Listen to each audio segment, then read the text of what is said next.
name is June Angelides. I'm an investor at Samos Investments. I came all the way from London. All the way from London, all the way to Clyde. All the way. Well, first of all, how excited are you to be here? Very excited. The energy is phenomenal. I love the colours. I'm a big fan of orange as well, and Gordon absolutely sold it to me. So I was really excited to come and see what Leeds is up to. And the event itself, investors, investments, great conversations to be had. What was it how did he sell it to you, and has it lived up to it? Well, I'm yet to get into the hall, but I think, from everything I understand, that some of the best talent is coming from all around the country. I think it's our responsibility as investors to make sure that we stay close to that talent, and I think that's why it was important for me to come to Leeds and see what's happening on the ground. And what's going on around us, what you can hear all around us is just great conversation. 100%. And how important is it to actually have those face-to-face conversations in a world where maybe we don't have enough of them? Now more than ever, I think you can only have so many Zoom conversations. There's nothing like meeting founders on home turf. There's some great academic institutions in Leeds. We're seeing, especially on the deep tech side, a lot of the talent is coming from this part of the world. I think face-to-face is so important. The energy, meeting other co-investors. I think now more than ever, we're relying on the co-investors to keep us up to date, the universities to let us know about the talent, and it's great to kind of build that relationship with them by being here. So is that investor market a more difficult place to be at the moment? What are the pressures that are in that market right now? Yes, it is a tough time, and I think it's important to also flag that the pressure comes right from the top. We've talked a lot about the fact that there haven't been many exits. I think there's a liquidity pressure for a lot of investors. So it means that now more than ever, they're being super picky about what they're investing in because they're looking for returns. There is a lot of pressure for companies to move really quickly from a revenue perspective. I think gone are the days of pumping loads of money into businesses and they don't produce revenue for years. And most of the companies that we're investing in have revenue before they even get startup funding. And I think that's a signal, the LOIs, we talk about the letters of intent, where there's a customer ready to pay you before you've even built what your site is already built, because they know that this is something that would dramatically change the way they work.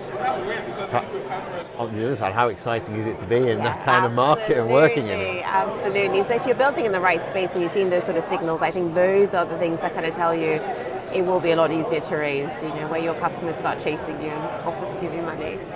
But there will be people coming here, founders, one man, one woman bands who really have no idea about what it means or what it would mean to them, or even how to even broach a subject of probably don't even think they've got an investable product. So how do you educate people in that way to say, one, yes, come in, there is the possibility there, but also just look at what the possibilities could be. Absolutely. I think there is nothing more important than surrounding yourself with good people. I say this all the time. I think networks matter. This is a fabulous network, and you've got investors and founders from around the country. Surround yourself with founders who are a couple of steps ahead, who have done the fundraising, who understand the mechanics, and actually know what type of capital that you need for your business. And I think there's a lot of glitz and glamour in the press about raising venture capital money. That's not the only source of capital available. There's angels, there's syndicates, there are, financial institutions. There's a lot of grants. Innovate UK has been very active on the grants fund, and I think a lot of founders forget that there is capital that can be accessed that doesn't involve giving in any equity out of your business. So really thinking about what the right option is for you at the stage you're at. I think that's so critical. So what are the common misunderstandings that people have going into investment, or having had the idea, I'll tell you what we need some cash? Absolutely, but even just around what that right number is. A lot of people come into the investment round with a lack of clarity about what their business truly needs. Not everyone needs to raise a 3 million round. It's very possible that perhaps you only need 500k. And that's going to be enough because your business trajectory is totally different to the next AI business. And it's all about, VC capital. We always say it's about risk. We're funding the riskiest business, but we believe that they need that capital in order to be able to supercharge. And we're talking about 100 times returns. We want the unicorns.